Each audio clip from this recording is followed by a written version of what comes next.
The champagne industry is heavily regulated. The grapes must be locally grown in the Champagne region of France.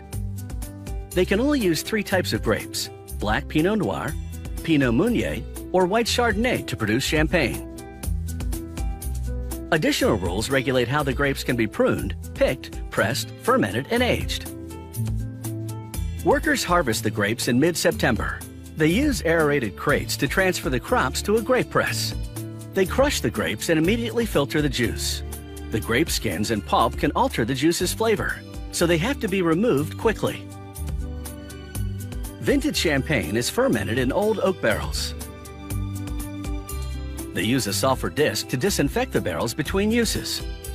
First, a worker lights the disc and inserts it through a hole on the side. The flame goes out once it's sealed inside the barrel. The sulfur smoke fills the barrel and kills off any bacteria. Non-vintage champagnes are produced in these stainless steel tanks. They start the fermentation process by adding yeast to the grape juice. In about 10 days, the yeast turns the sugar into alcohol and carbon dioxide gas. The alcohol level of the wine is now about 10.5%. There are no bubbles yet because the CO2 escaped through the top of the tank. Each fermentation barrel and tank is labeled based on where the juice inside originated.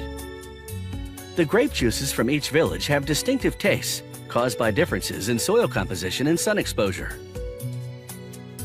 Blending begins after the first fermentation. The winery's experts experiment with different combinations until they find the taste and aroma they're looking for.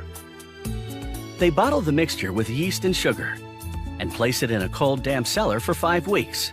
This second fermentation raises the alcohol content to 12.5%. After fermentation, they lie the bottles down horizontally and let the champagne age for up to 10 years. After the aging, the bottles go into a machine that freezes the neck. The yeast residue freezes in a small ice cube under the cork. The carbon dioxide isn't vented during the second fermentation. When workers open each bottle, the gas pressure ejects the ice cube. This procedure is called disgorging. A worker turns the bottle to minimize the amount of champagne that escapes. Then he smells it to make sure the champagne hasn't spoiled. The winery makes a special liqueur out of wine and cane sugar, which they add to the champagne. The amount of liqueur added brings the champagne to one of 3 sweetness levels, known as Brut, Sec, or Demi-Sec. The filling machine secures the new cork with a wire cap.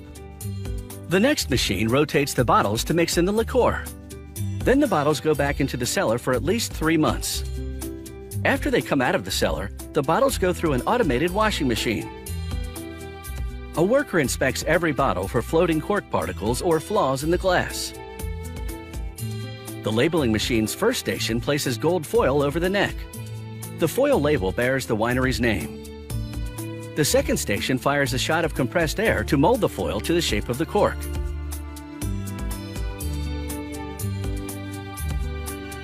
The third station glues on the neck label. It's made of varnished paper.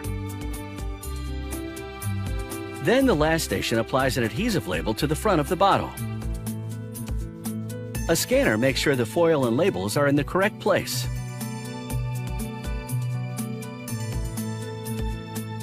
This bottle of champagne is finally ready to drink.